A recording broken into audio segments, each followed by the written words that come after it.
पे दुखवा मिटावे के बसारा संसार के बसा के छोड़ वहाँ चलल जाई कार से कुछ दिन रहल जाई काशी जी में प्यार से। भंगिया के पीस दा धतूरा के घीस जा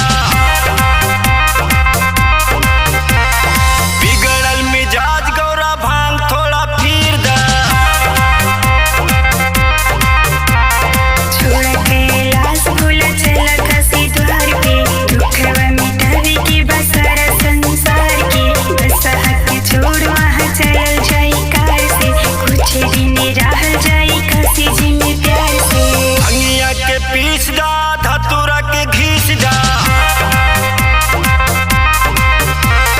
बिगड़ल मिजाज गौरा भांग थोड़ा फिर दा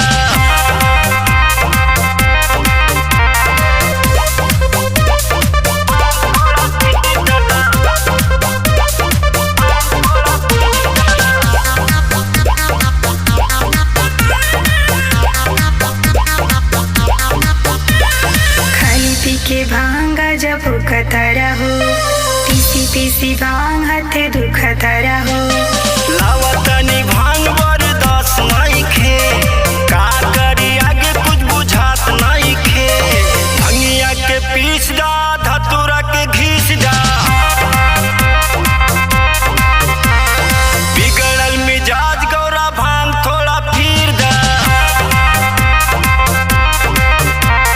छोड़ कैलाश भूला चला काशी द्वार पे दुखवा मिटावे के बसारा संसार के बसा के छोड़ वहाँ चलल जाई कार से कुछ दिन रहल जाई काशी जी में प्यार से। भंगिया के पीस दा धतूरा के घीस जा बिगड़ल मिजाज गौरा भांग थोड़ा फिर दा